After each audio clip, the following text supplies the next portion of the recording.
everybody, welcome back to the Consummate Athlete Podcast. I'm Molly Herford, and when I'm not writing about being outside, I actually am outside. And I'm Peter Glassford. I'm a registered kinesiologist and an endurance coach. And we just got back a few days ago from our first ever vacation in Costa Rica. It was pretty sweet. Lots of dogs and iguanas and a monkey. A raccoon that seemed really friendly, a lot of really good wildlife, and a lot of good relaxation, good walks. I still spoke at the Ontario Cycling Women's Coaching Conference, despite being a time zone away. Managed to Skype with 20 awesome women, and we had a great time. Yes, you managed to get lots of work done on vacation, so... Yeah, about that. We did manage to get totally offline for a whopping 24 hours. I think that's a new record for us. So that was pretty exciting. But I mean, as I said at my coaching conference, doing this kind of work means that you don't really get to go offline that often. That's sort of the trade-off. And it's a pretty good one. I was generally pleased with our vacation situation. We tried surfing. Peter is naturally very good at it. I am naturally not. I don't know about very good, but we were out in the water. Mm-hmm. We did it a couple times. So that's stood up. I don't know that we were the ones doing the 360s and so forth. But... I was going to lie for you and say... Yeah. No, it's cool. Definitely much nicer and warmer. I'd only tried up in like California and whatnot, and of course being in Canada, all the water seems to always be cold, and I don't like cold water very much, so much easier to grasp the sport when the water is quite nice. Yeah, when you're not really worried about falling off the board, it's a lot easier to convince yourself to go for it on a wave, for sure. Yeah, so that was good, and we did lots of walking and lots of sand walking and running, and yeah, and your knee is rehabbed, vacation, and knock on wood. Bit of time off, and yeah, I mean, I'm sure it's knees and runners sort of go together, but yeah, you seem to be doing better. So a little bit of time off, and then a little bit of maybe change of loading on the sand and stuff too might have helped as well. And I think being warm too, to be honest, because I think the cold just exacerbates. There are a lot of people with like arthritis and stuff that complain the cold weather hurts their joints more. So yeah, I think there's a lot of. I'd have to look into that. I'm not sure. I'm sure there's something to that, but there's also a lot of confounding factors of people don't go outside and move as much as they do when it's warm. So yeah, true. There is that. So there's some back and forth on that for sure. So what is your one thing that's particularly interesting to you this week? I don't know. I was sort of struggling on that. Nothing is interesting. Life is boring. It's been good. It's been really good coaching-wise. It's busy, but lots of really good conversations around strength training and, why are we doing this? Some people really hate it, and some people really love it. Some people are just really keen, and then, we have to be careful not to hurt ourselves. But just conversations around that sort of we need to be moving and thinking about movement quality and how that relates back to, maybe cycling. So I had a client in for a sort of assessment. I have people in and sometimes it takes the form of a test, more of a bike fit. Sometimes, we're off the bike doing more strength stuff depending on what the person's dealing with. And so just the conversation of how, where our foot placement and stuff, how that then looks on the bike, right? We have a turned out foot when we're lunging or squatting, and then we've developed this sort of knees caving in towards the top tube, and then our knees are hurting, may or may not be related, but there's sort of these factors that then we can sort of assess on and off the bike. So strength training is just a really cool tool that even goes beyond, am I getting buff or toning my muscles for appearance? There's a lot of movement training, right, that comes out of that. So I think this week my one thing is just, moving and thinking about strength training beyond just, is this making me pedal a bike or run faster, right? Yeah. I like that. I think now, last time we did this, you talked about grayscaling your phone. That's been your big thing on the phone. So still doing it. I know. Yeah. I figured this time I would give a phone one. And that is actually, I took the badges off of my email notification. So that seems really minor, but normally whether I'm running or in line at the grocery store or, doing something else for work or whatever, if I open my phone and I see the badges there with a number, I have to go look and see what's going on, and it'll drive me crazy if I don't. So taking the badges away, now I don't necessarily see, oh, I have new emails. So I found, yesterday, the past few days, now that I took it off, when I'm running, if I do stop to, check something on Strava or Google Maps or whatever, or take a picture, I don't see that number. So I don't get the urge to stop mid-run and check my email, which sounds like a thing a crazy person would do as I said it out loud. A little bit. But I did it. Right? Like that was a habit that I had because I saw that number. So taking away that number has actually really changed how often I'm kind of mindlessly reloading my email for no good reason. So I think that's a really good one because you're not taking it off of your phone. I'm not going like that extra step of my email is removed from my phone because I'm, trying really hard to be offline more. It's just made it a little bit less automatic as far as habits go. Yeah, it's tough with all the notifications and, things distracting us just in general, right? And we talked, I think, a bit last podcast maybe about deep work and just focusing on something, right? And that could be your workout and just taking those hour or 90 minutes to focus on that and not have a phone dinging that you have an Instagram notification, let alone an email or a call, right? So it's very easy, even just with any of the technology, right? Like I always harp on clients that, we could just get on the trainer or get on our bike or go for a run and not have any technology, right? There is that ability where we could just use our brains, right? And just, this is a hard run, this is an easy run, this is, use my stopwatch maybe as the technology. There is that sort of simplicity. Yeah. So now on my phone, the only notifications or badges that I have are just for texts. And even that I've muted pretty much any. That's maybe my other one is muting group chats. I think a lot of us get stuck in them, and they're not necessarily bad. We do want to look at them sometimes, but the phone just constantly buzzing is just so stressful. You can't have that. That's crazy. So yeah, I've been muting a lot of conversations. That's our one thing. What about U.S. Nationals are today? You've done your predictions over on, what is this called? Flow Bikes. Flow Bikes. Yeah. Although by the time this airs, we're going to be behind. And that's true. There's going to be a new national But they'll champion. be in the future and they'll know. So who did you pick? You're going to put that out there for everyone? Or is that a spoiler and they have to go check it out? It's a bit of a spoiler. You should go check out the thing we did for Flow Bikes. I actually called Jeremy Powers as my dark horse winner for the men's race. And I basically filibustered to avoid having to give my women's prediction because I think between Ellen and Katie Compton, it's going to be a pretty crazy race I'm anticipating. So hopefully by the time, this episode comes out, I haven't been proven too wrong on either front, but... Yeah. Yeah, and I mean, there's a lot of other people that are having good years too. Totally. I mean, Katie Keough, obviously. Definitely. You never know. I don't know what the weather is. It's a bit muddy there. Okay. Well, then it could. Anything can happen. Yeah, exactly. And the men's race, I'd say there's 5 guys who could take it. Well, it's been a weird year. I remember in Supercross there for like indoor motorcycle racing, there was a year like that where like all the top people sort of had rough years and crashes and stuff like that. And many ups and downs. And then there was a couple people that had like breakthrough years. And then even when the other guys came back, then there was just more people at the top because they had sort of gotten used to racing at the top and wanted to defend that and stuff like that. So could be interesting. So Definitely. Hopefully you watch that. If not, hopefully there's a replay someplace. You can check it out. But. So today's guest is actually not a cyclist. She's a runner. She goes by Jessie Zapo, although her full name is Jessica Zapotechne. She's out of New York, and she's an art therapist in addition to being this really cool urban run organizer. She's organized a bunch of different clubs and groups in New York City, whether it's unisex groups or women's only groups. We talk a ton about kind of just all things with her running history and how she got into running, but then also, how she's managed to organize these really successful running groups. Because that's not an easy thing to put together. It sort of sounds fairly simple, but I mean, Peter and I can attest to this. Like, we've been parts of a couple different running groups and stuff that just kind of fall off the radar after a couple weeks or, a couple runs.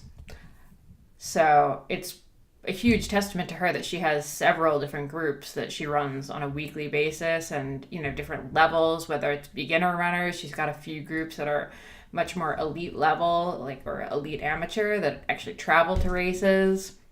So we talk all about going to races as a group and what that looks like, especially when you're kind of like the manager leader, but you're also a racer.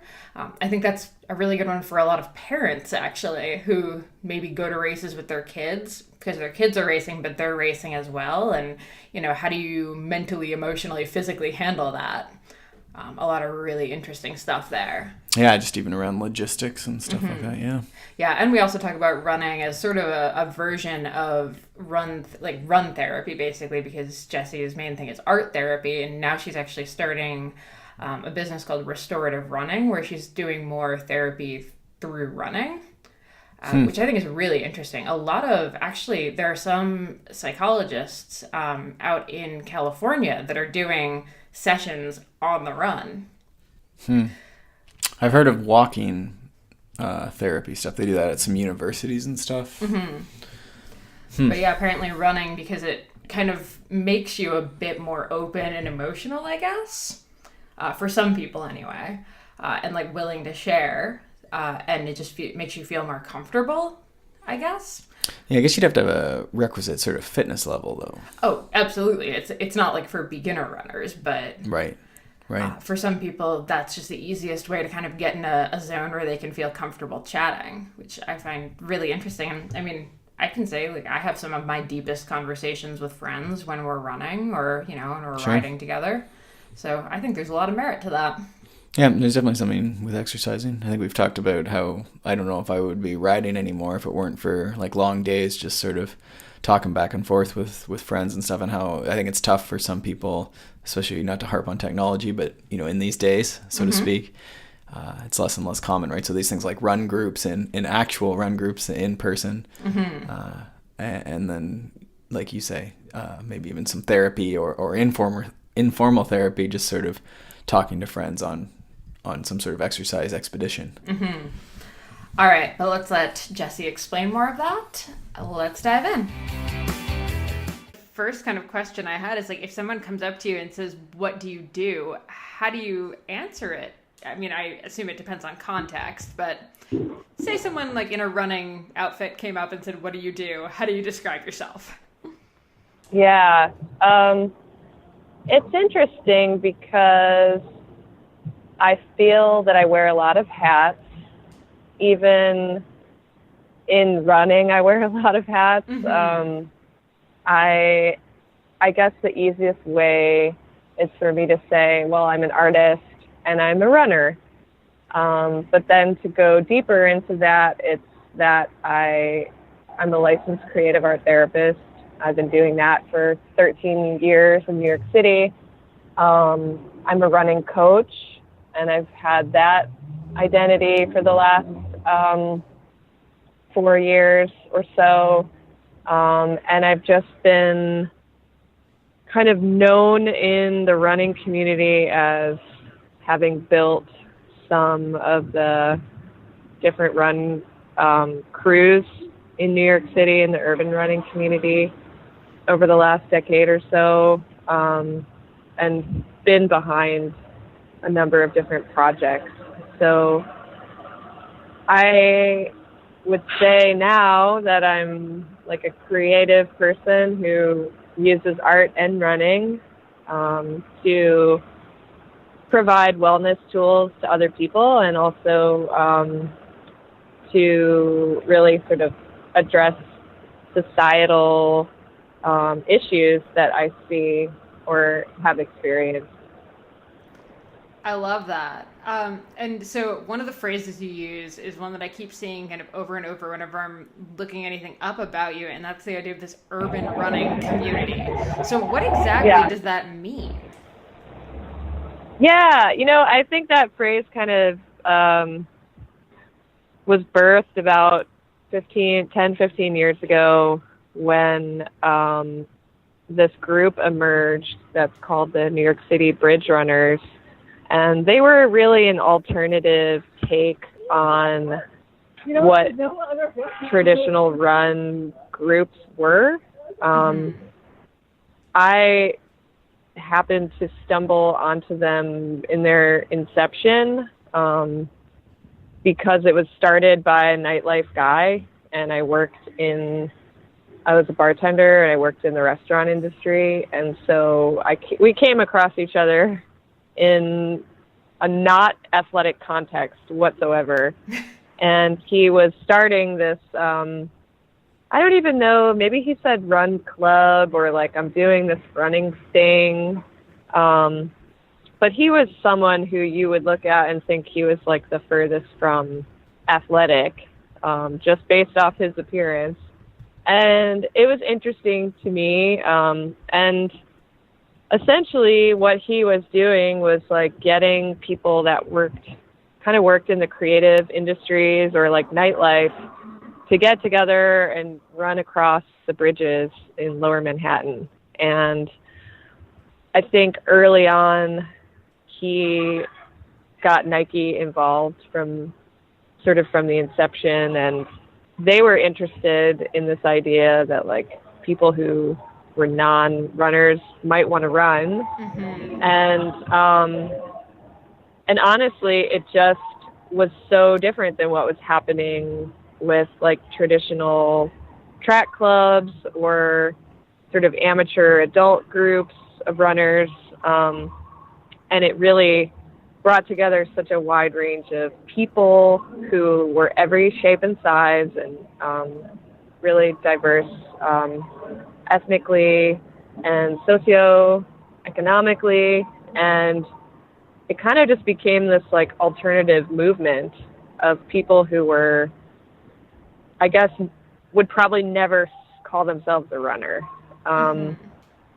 And the thread, and the reason why it was called urban running, or people definitely referred to it as urban running, was that we also weren't running in traditional spaces where runners would be. So we would start on the street somewhere. I remember the first time I showed up, it was like a tiny park in Chinatown. There's no bag check. There's no water. There's nothing sort of like denoting this run group except for like a couple of guys like standing there.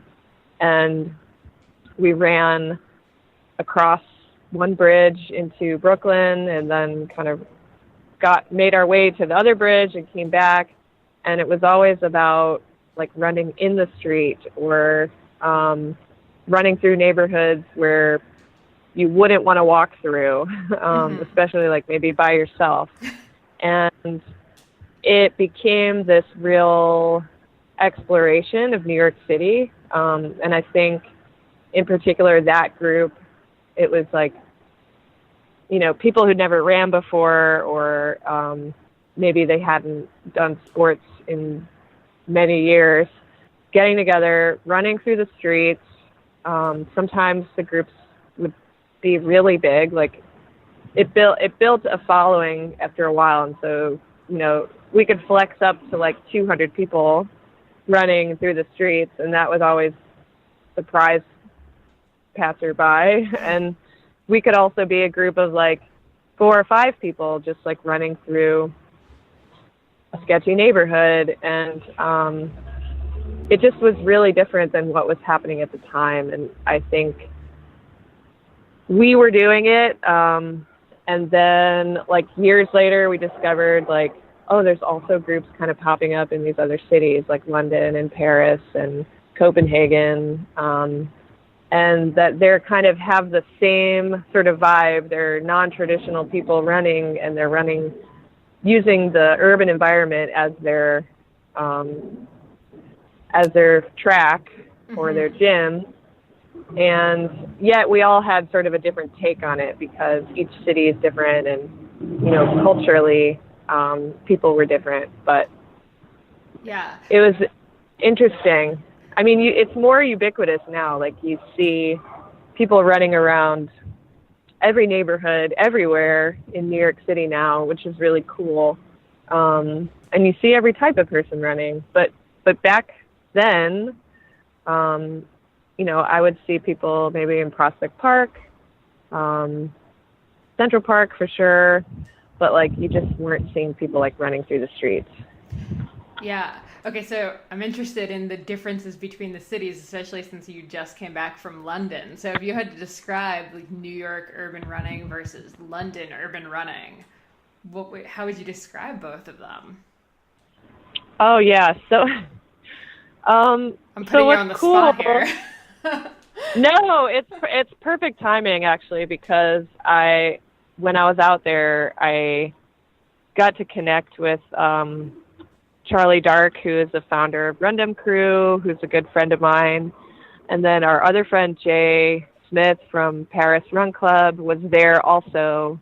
And actually Nils from the Speed Project was there. So it was like this kind of, I wasn't expecting it to be this meeting of like all these sort of big personalities in running right now. So it was cool. We had some opportunities to run together in London, and I think I did maybe like in the 5 days I was there, I probably did like 6 runs. Like a couple of days we like ran twice, and I was remarking about how like, sometimes people come to New York and they're like, oh my God, it's so crazy here. And I was thinking, wow, in London it's so crazy here. Yeah. Because you can't really run in the street. And the streets are really narrow. The sidewalks are super narrow. There's cobblestones everywhere. We ran in the morning and at night, and morning actually was better, super early, because I think like where we were at in Shoreditch, like pub life is so prevalent that like folks are out really late at night, like kind of partying, but then early in the morning, nobody's out. Yeah. So like the early run was really dope, but like the night runs were so precarious because you're just dodging bikes and people. And if you like stepped into the street, like might get hit by a bus. We ran along the canals for a little bit, and that was like super cool because it was really dark. And at the same time, like one of the girls running with us like stepped funny and like almost fell into the canal because you're like right there. Yep. And I was just thinking, I was like, whoa, this is so different. And even, like obviously London and New York are different. I mean, there's similarities, but I was thinking about how you have to just adapt to wherever you're at. And the London crew, like Rundum Crew, had a really nice way of getting like 100 people to run together. And that was, they broke them into smaller groups, and then the smaller groups each had different routes. And they used different routes to get to the same meeting point. And they met like halfway through the run at one point, like everyone was coming from a different direction. And then they met at that point, and then they left and went back. And then people were just running in all directions, but they knew where they were going based off of the group leaders, and like the specific routes. And I was like, wow, this is like such a cool take on running, and super different than like what we do here in New York. Yeah.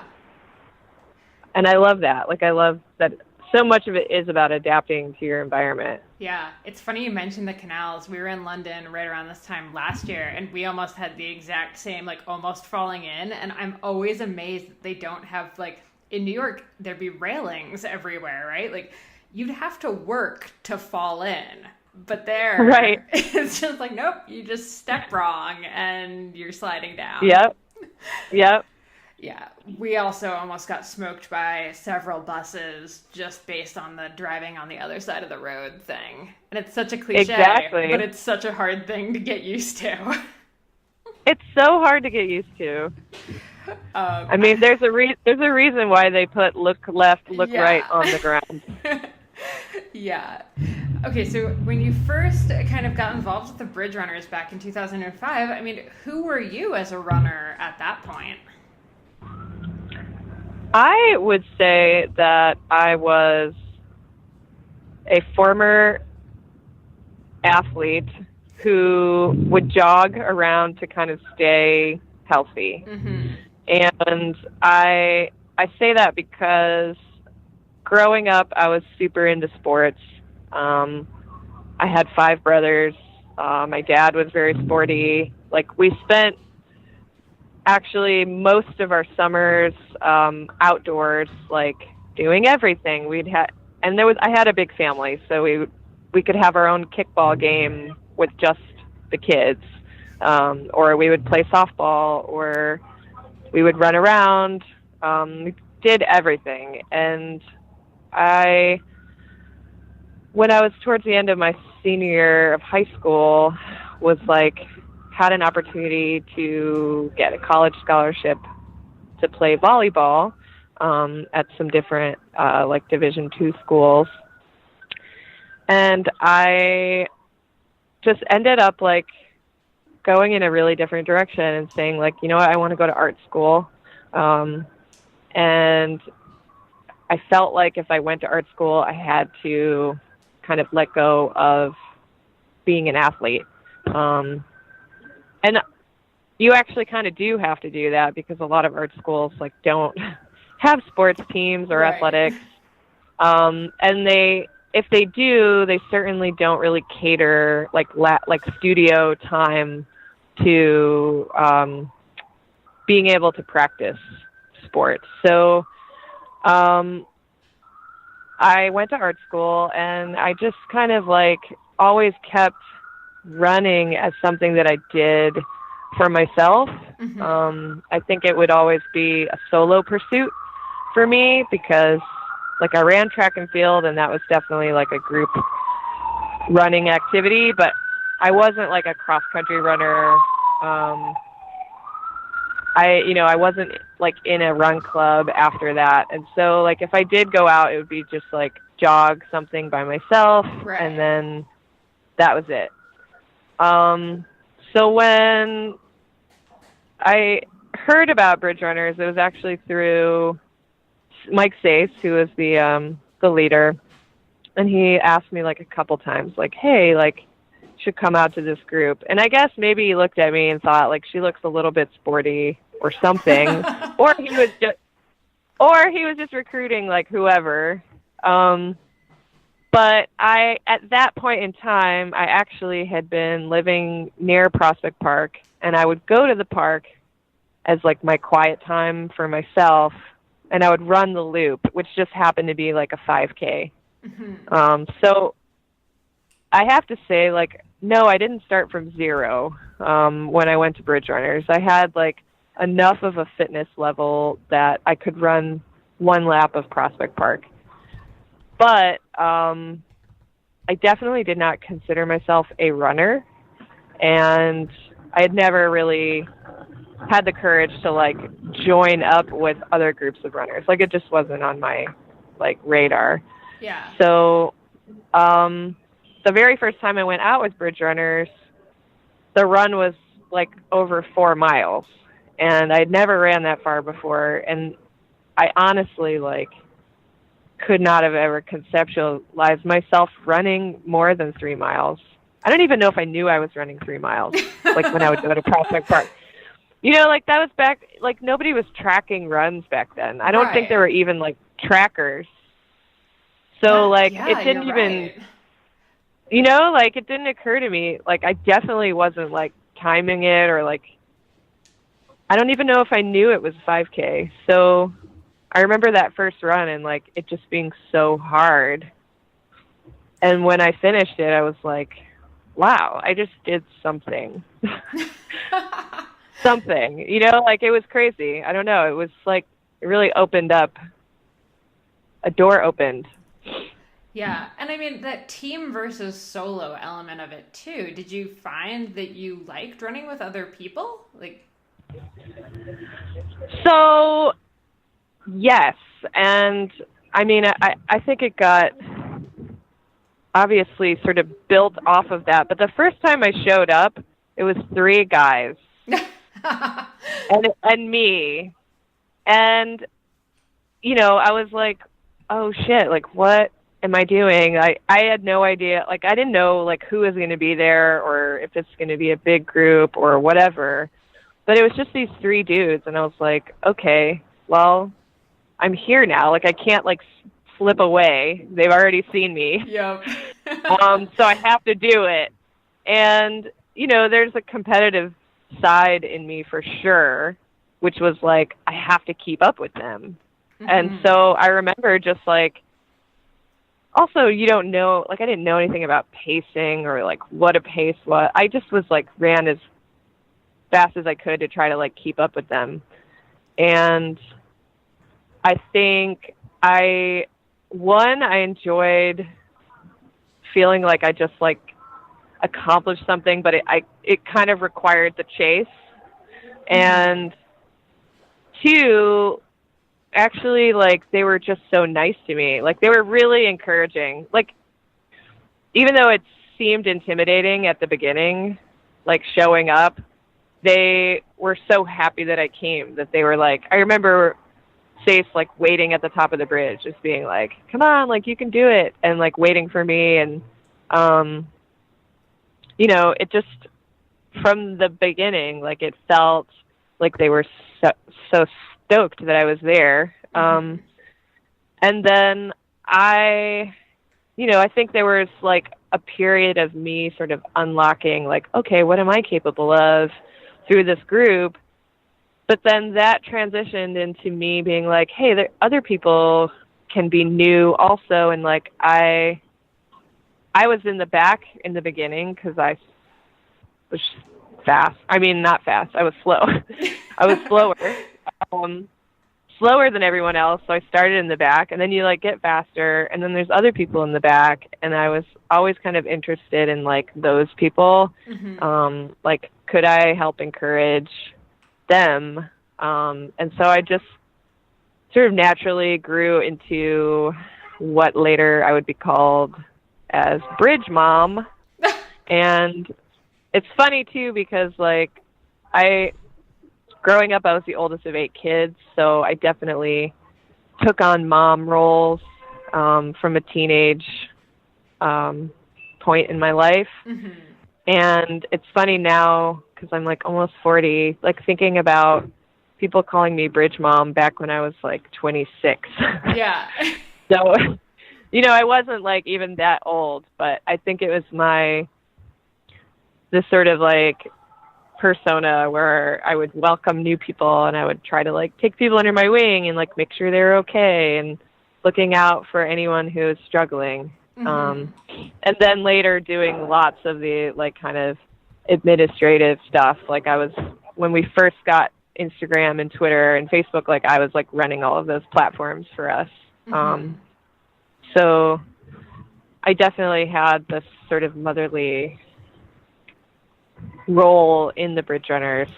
Yeah, and then from early on. Yeah, so and then you shifted eventually, and you started the Girls Run NYC program. So I mean, clearly you got bored of running with. I mean, I know Bridge Runners grew, but from that 3 dudes, you then started a thing that was for women. So how did that come about?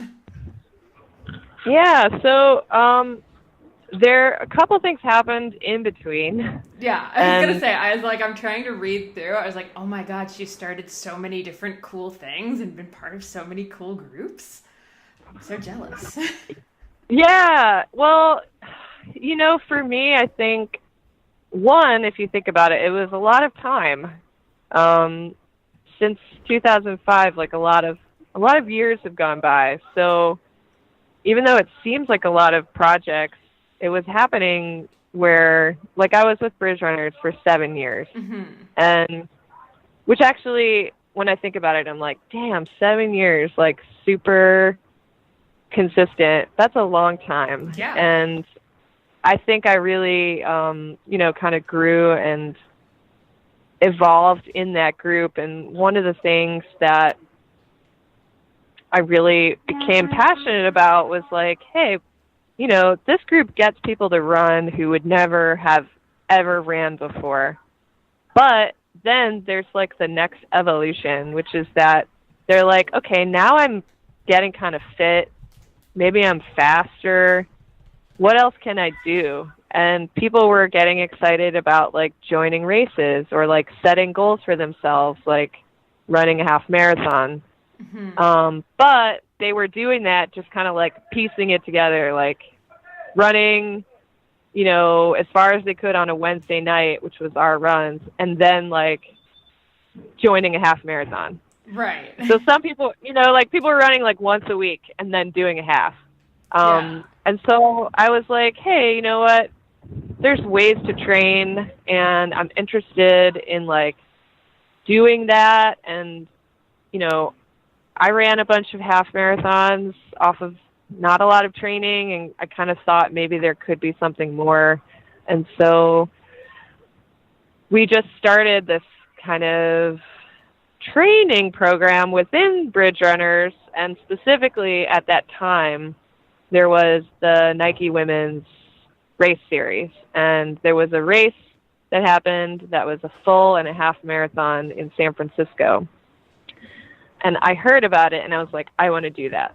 And so I was like, all right, cool. Like, let's see if we can get some slots to do it. And because we were associated to the brand, they were like, sure. So the first year, I think they gave us like three or four slots. So like 4 of us trained and like went out and did it. And it was fun. And then I was like, okay, like, let's do that again and see if we can get more people to do it. And so the second year, we got, I think, 7 or 8 slots. And so we just asked a bunch of the women in the group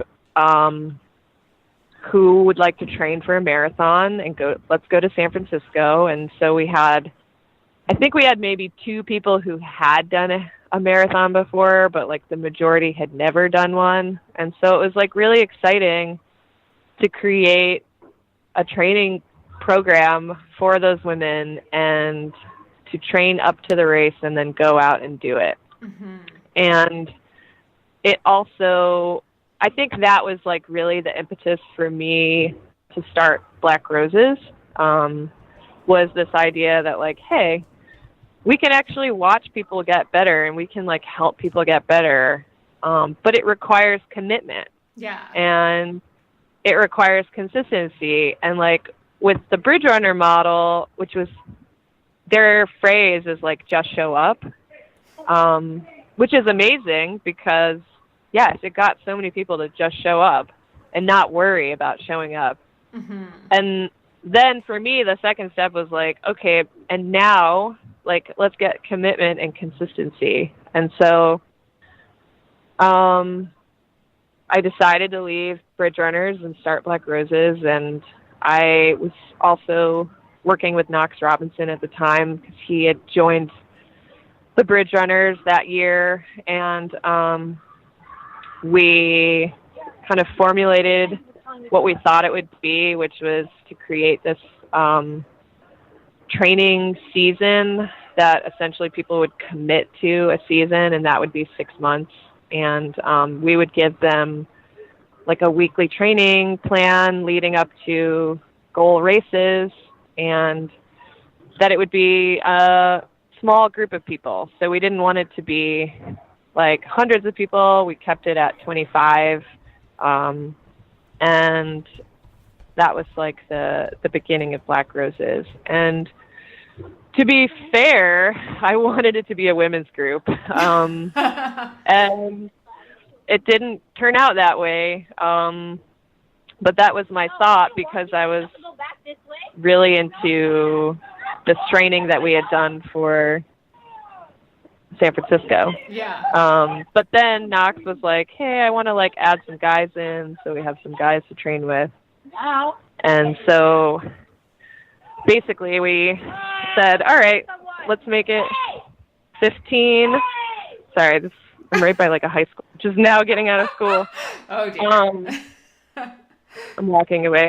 So yeah, we said 15 women and 10 men, and I was like really adamant that the ratio be more women to men because I wanted it to feel like a sort of like equal training space. And I also, you know, side note was that Bridge Runners and a lot of other kind of these urban run groups have mostly male leadership. And can also tend to feel like cool guy groups, Sure. which like is cool, and I don't have a problem with cool guy groups because I enjoyed being there, but it also can sometimes be a barrier to women joining. For sure. And it can become really competitive too, in a way that might not feel welcoming to women. So with Black Roses, it was like kind of striking that balance. And then, yeah, I did 2 years of Black Roses, so that was like 4 seasons of training. And, you know, with that evolution, I ultimately was like, you know what, I want a women's group. Like the co-ed space was awesome, and I, you know, loved being in that space, but I always had like this nagging desire to create just a women's space. Mm-hmm. And that was Girls Run. Yeah. So when did that started in 2015? It did, yes. Okay, so what did starting that look like? Did you actually shut down Black Roses and then start it? Were you trying to balance the two at the same time, or what did it look like? No, so essentially what happened, and I'll also say that in between there was another group that I started called the Breakfast Club. Which I also loved. I looked up that one, and fantastic. Yes, Breakfast Club is by far like one of the most interesting sort of like creative spaces that I've had to be in, which we're always talking about like resurrecting it, but it's kind of been like, it's been a little bit like loose. But anyways, that's another story. So Girls Run, basically what happened was that there was a really big shift in the urban running community that summer that I left Black Roses. And part of the shift was that a lot of groups had actually sprung up. Initially, there was only bridge runners, and when we decided to like break off and start Black Roses, people were so surprised and kind of like scandalized. They were just like, "What? Like, how can there be another like urban running group?" And you know, it was controversial. And then within probably a short amount of time, people just started creating their own groups. Mm-hmm. And, you know, people splintered off, and like all these groups started popping up. Like We Run Uptown. There's now like tons of groups. There's Resident Runners has been around for a while. There's, you know, now like every borough has multiple run crews. But at the time it was weird, and people were kind of like, why would you do that? And so a lot of these different kind of small groups popped up around different figures and neighborhoods, and many of them were sponsored or associated to this one brand, which was sort of like the overarching umbrella that kept everyone together. Mm-hmm. And then I think there was sort of a fracture in the running community, and people started kind of breaking away from each other. A lot of times this happens when different brands like kind of pop up and get involved. But I just really felt like I was not connecting with Black Roses anymore. It had changed from what I initially wanted it to be, which was a sort of like safe space for training and training folks who were non-traditional people, and giving them like this sort of running culture experience. Like we did a lot of stuff around traveling, and I just got disillusioned with it, and so I decided to step away and just handed over leadership to Knox, and I didn't do anything for probably like close to 4 or 5 months. And I ran by myself, but I was struggling. I actually hadn't, what was interesting is that I hadn't ran alone in a really long time. And I realized I had been like leading all of these groups and bringing people together through running, and no longer had sort of my own running practice. Right. And so I just started running by myself. And there were other things going on in my life at the same time, career-wise, relationship-wise. And it was one of those moments where I just was like feeling kind of lost, feeling a bit like, what is the next step for me? And I did like a cross-country road trip. I left a job I'd been at for 10 years. I was like all over the place and just needed to step away from leading something. And so I took some time for myself. And in that time, I had people who said to me, they were like, you know, Jessie, like, why do you feel like you have to always like partner with someone else? Why don't you ever like consider just doing something, you know, for you? And I thought about it, and I was like, yeah, I think that the right thing for me to do is stick with what feels like is really important to me, which really was getting women to run and sort of sharing running with them. And so I just started doing a series called Girls Run With Me, and I decided I wanted to do it as a pop-up. And I was really hesitant to give it a name because I knew, especially with like other projects, like as soon as I name something, it like becomes a thing. Right. And I was like, I don't want to create another run crew. I don't want to, you know, be,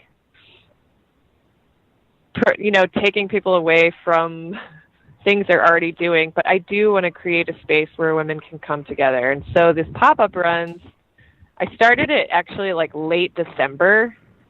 So it was like terrible weather, super snowy. And I just was like, whatever, I'm just going to like make a flyer as if it's sort of like party promoter style. I'll make a flyer. I'll put it on Facebook. Oh, no, sorry. That's a lie. Not Facebook. Instagram. I put it on Instagram. Yeah. And I was just like, come run with me if you are a woman or a girl. And like the first run, I think like 14 or 18 people showed up. And I was like, oh, okay. Like people do want to run with me, and also women want to be in a women's space. And so I just kept doing it, but on a pop-up basis. And I did some stuff where I like partnered with this guy who was a restaurateur, and we did like a run where he made food that he thought that was plant-based, that he thought would be good for runners. And we just tried to, I was just creative about it and tried to like, just no rules, make it fun, no brand affiliation. I was like, this is going to be grassroots. It's just going to be what I want to do. And I'm just going to invite like every single woman that I know. And within like, I would say December, January, February, like within like 2.5 months, you know, it had already made like a big impact. And we had this opportunity to sign up for a race in Toronto that was a women's race. And we had I think like 20 women that wanted to do it. So we put 20 women on this training plan, and people were like, well, you need to have a name. It's a group. So that's when I called it Girls Run NYC. And it's just since then evolved into this women's community. And I like to call it a women's collective because it's not a run crew. It's an open space, even though there are some people that are diehard Girls Run women. It's really meant to provide hopefully the least amount of barriers to running. And I want it to be a space that's approachable.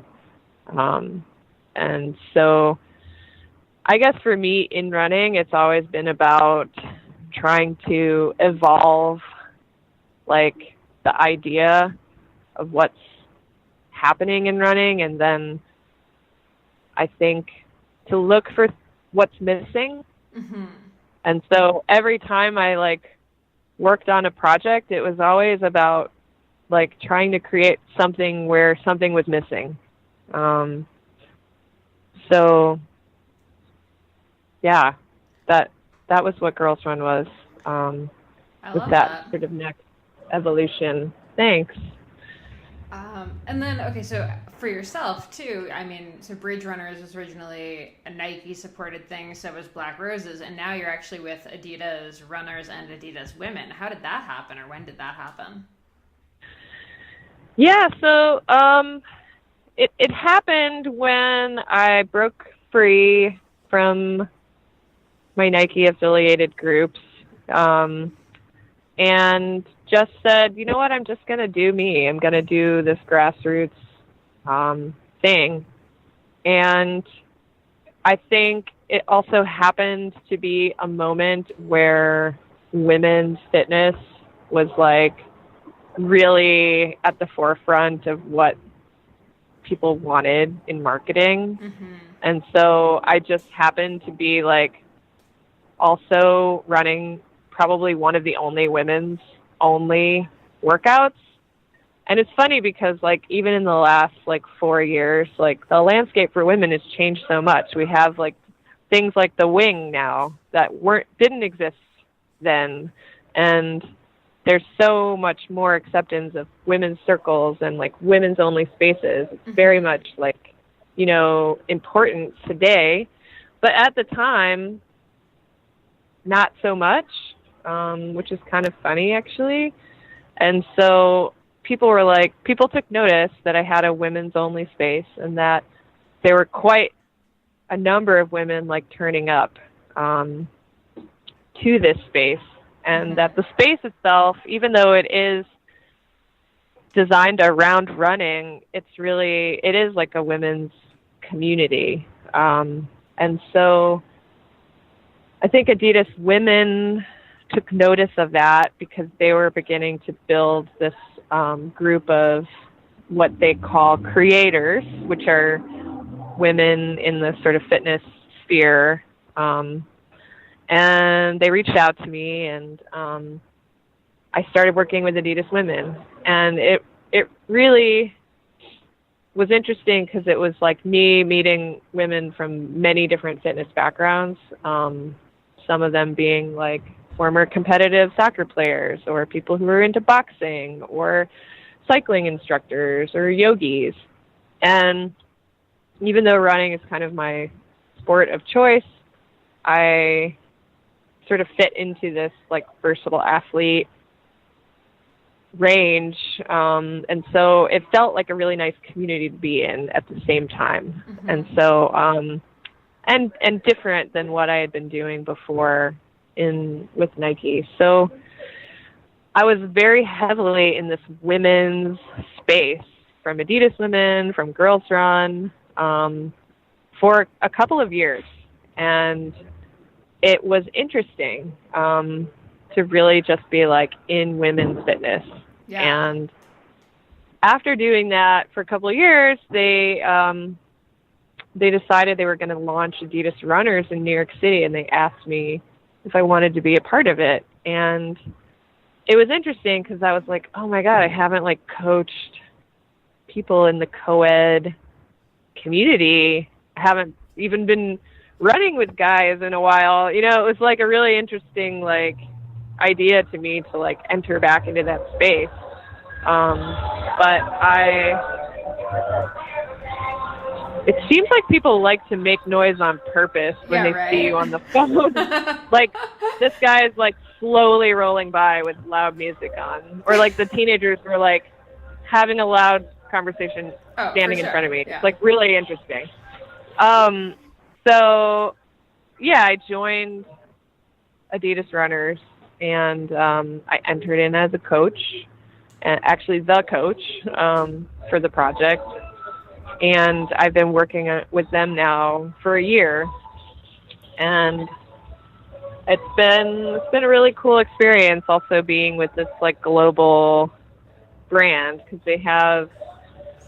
they've got this running community in 62 cities around the world. But we're just now like creating the North America landscape of what that looks like. So it's interesting for me to be in that position, having had over a decade of running, getting close to 14 years of running in New York, and then sort of reimagining how that can look again.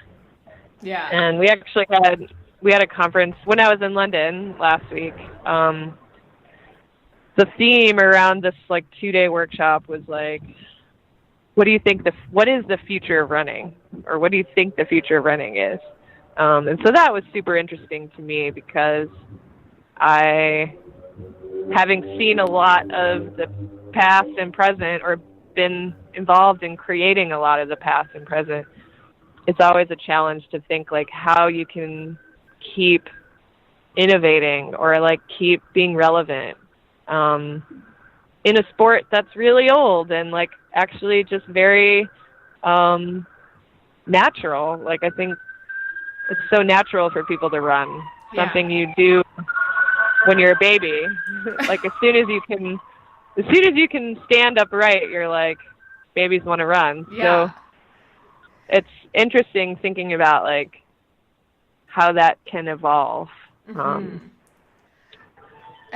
So I think what's interesting too, though, is, I mean, you're talking about all of these races and stuff, but we haven't really talked about the fact that you also race in these, right? Like, you're not just bringing women to these marathons and like saying like, okay, I'll see you guys at the finish line. Like, you're competing too. How do you balance being sort of this like figurehead, but then also doing your training and, you know, actually doing this whole distance racing thing? Yeah. Yeah. You know what? That's it.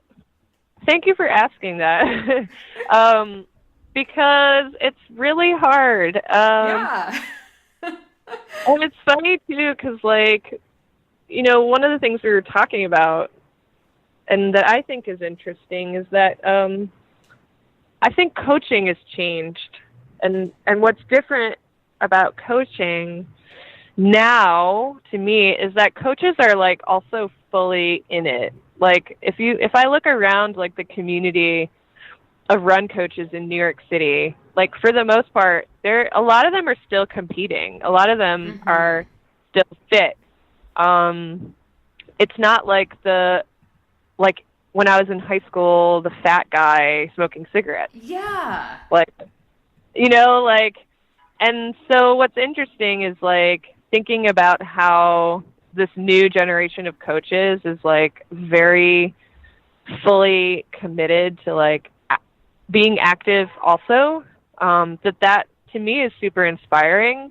And it also like is a big responsibility in even another way, which is that like the way that I like to coach is to also be out there running alongside of you. And so that's hard. Yeah. It partially for me, and I talk about this too with people, it's like every race or marathon for me is not the finish line. because I have to keep being able to run. Like, I don't want to be like riding a bike alongside of my runners, like when they're doing their workout. And I also don't want to be like at the start and the end, like sort of being like, let me know how it goes. Yeah. Like I want to be in there with them. And so like when I go out for a marathon, I'm thinking, okay, I want to feel good. I want to feel strong. I want to have a nice race, but I also cannot be injured.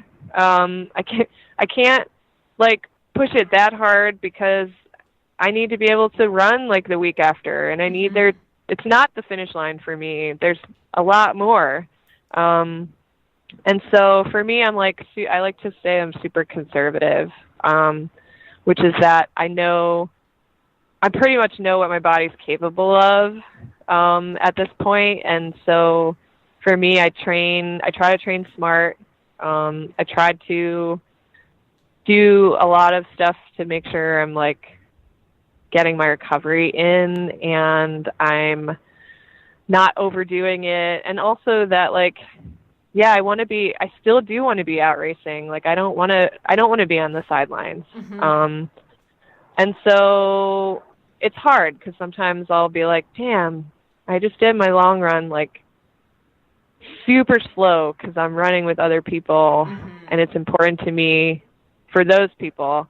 But now, like, I'm not going to be able to race at what I would like to run because all of my training was not at the pace that I want to be at. So it's like, it's that give and take where you're like, well, ultimately, most of these races are not for me. It's for the team or it's for the community. Right. And so it's a give and take. But then on the flip side, what I've come to the conclusion is that also I need to have races that are just for me. And I need to sort of strategically place those in my life where I can do that on my own and still have that relationship, which is just for me. And I think that's a goal, is to do that more. Yeah, for sure. So I think it's funny that you even say, that you have to race conservatively now, because I think to race conservatively actually still, like, I'd say is almost requires you to be in better shape than to race hard in a lot of ways. Because to be able to race a marathon conservatively is, still racing a marathon and also racing it with the intention of smiling the entire way through and being emotionally like capable at the end of like, being positive. I'm not someone you can talk to at the end of something like that. Right. It's hard. So yeah, it's hard. Even the emotional part. Oh my God. It's funny because it's hard no matter how you slice it. Yeah. Right. It was really interesting in Berlin this year because we took like a lot of folks out from New York to race, and people have been training really hard, and some people had really great days, some people did not. I'd say a lot of people were kind of surprised that they didn't like PR in the way that maybe they thought they would or should. And so there was like this really interesting conversation around Berlin where people are just like, how was it? Like, was it awesome? Did you like kill it? Like, or even like before, people were like, you're going to like have the fastest race of your life or whatever.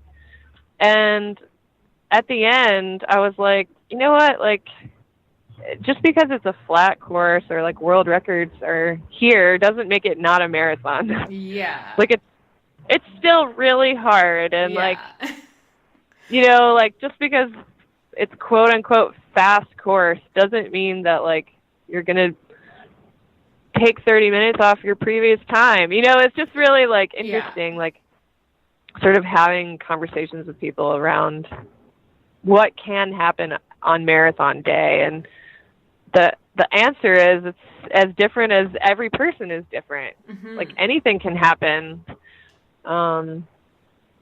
And so, Yeah, it's challenging. Yeah, I can imagine. And so the last thing I kind of wanted to bring up is I know you just did a talk, I think of it, was it last night or the night before? Last night, about finding balance between, working hard, but also the whole idea of self-care, which I know is such a buzzword, but nonetheless, it's an important Yeah. one. So let's talk about it. What were some of your top tips that you were giving the audience when you had this talk last night? Yeah, so it was really something I'm pretty passionate about because I am a mental health professional. Although I like to think of myself as a wellness professional. Because I think there's a big difference between like the community of mental health, which in America especially is very much focused on people being sick and there's something wrong with them.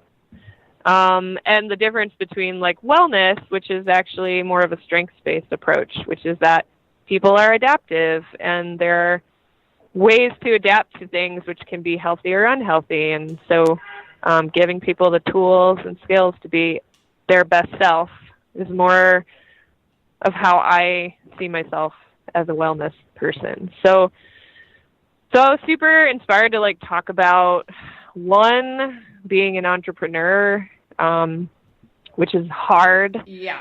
And it's challenging and it's scary. And then how do you do that and also still take care of yourself at the same time? And so I think we talked a lot about just the challenges of being an entrepreneur. Especially our panel was all women, so I think we're also specifically coming from that lens of like also being an entrepreneur as a woman, which means that you're stepping outside of traditional like gender roles, and you're taking leaps to sort of trust in yourself to create income when it's not the comfort of maybe a 9 to 5. So some of the stuff I talked about was the importance of having a community around you. I think I feel that I've worked really hard in my life, but it's not accurate to say, I couldn't say that I was self-made, because it is really like relationships that kind of get you to different places in life, and no one can get somewhere by themselves. So really acknowledging like the important relationships in my life and nurturing them has been super important for how I've even been able to get where I am today. Being mindful to, I think, curate your inner circle of people and kind of have people around you who maybe are doing the same thing or have the same interests, or also like truly, passionate about what they do and also supportive about what you do, because it can feel kind of lonely and isolating when you're like starting a business or like starting something on your own. And I think we talked a lot about how to recognize if you're maybe doing too much, which I think is like, especially if you work for yourself or you're creating something, like it's hard to say like, okay, these are the hours that I'm working on this project, and then it ends at a certain time. Like I feel like I'm working 7 days a week and I'm always on. Yeah. And so like, how do you recognize when to turn off or like when to shut off or when you're doing too much? So we kind of talked about having those warning signs, like getting sick. Like a lot of times our bodies are a really great indicator that we've done too much when you start to get sick. Or even just have, like, again, sort of having that circle of people around you who are honest with you, who can say, like, hey, are you taking care of yourself? Like, have you, done something for yourself today? I definitely have, like some women in my inner circle that are like, hey, you're doing too much. Or like, are you okay? Are you sleeping? And I think that those are, for me, like keys to like really being able to be successful, is like cultivating those people that are in your life that you trust.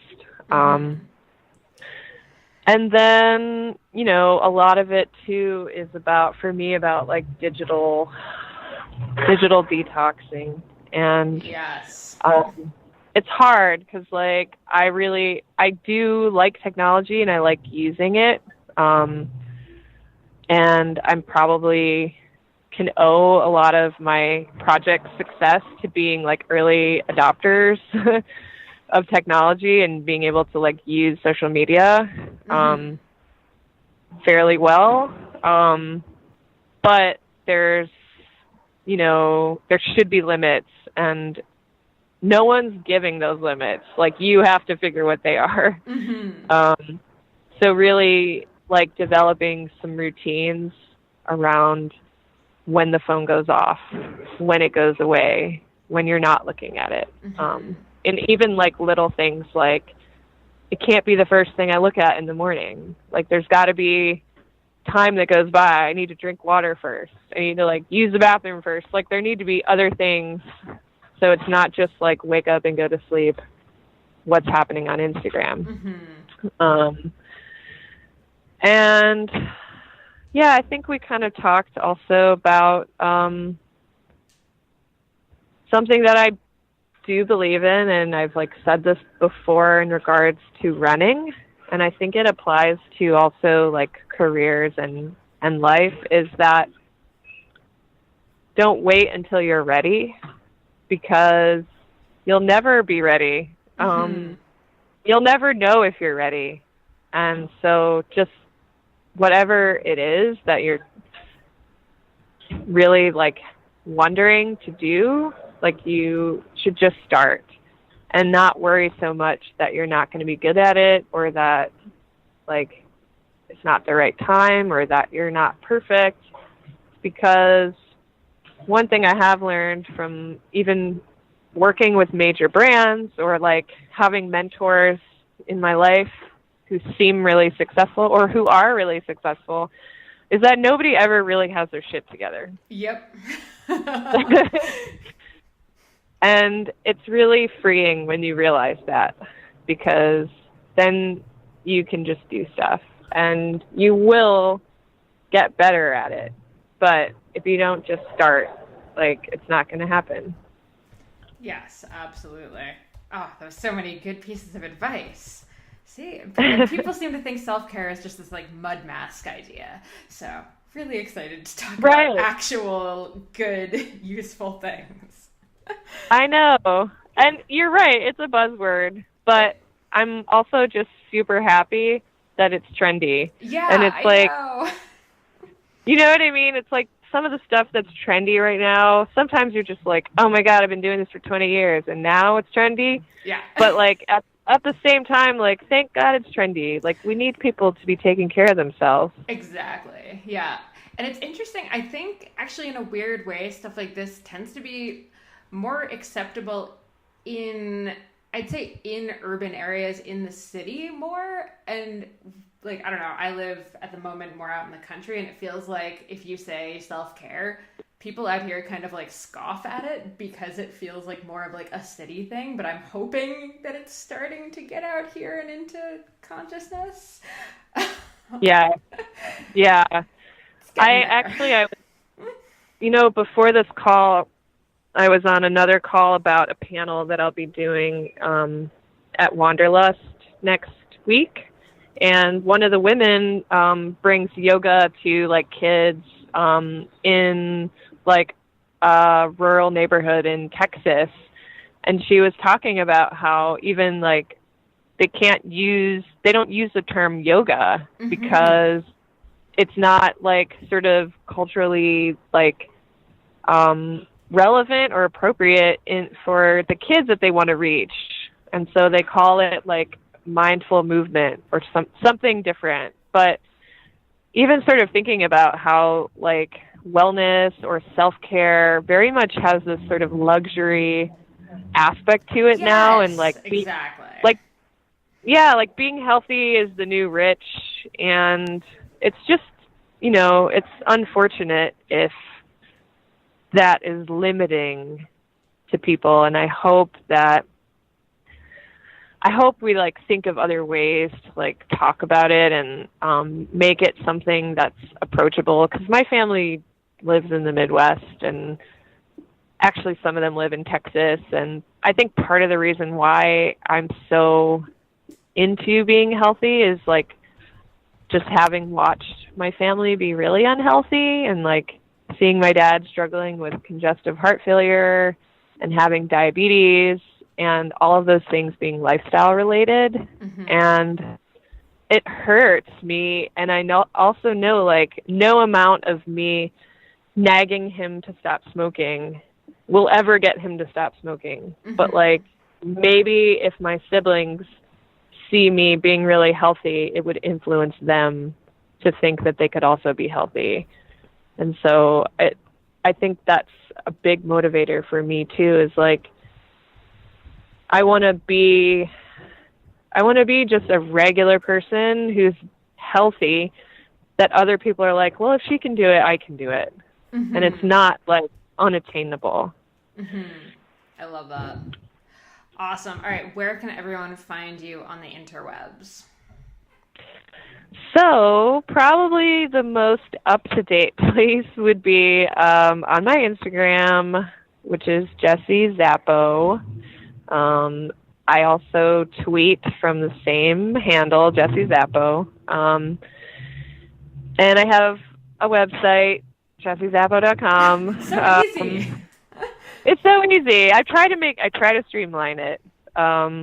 But also a project that I'm starting now is called Restorative Running, and I'm starting a practice that involves movement and art therapy together. Oh, so cool.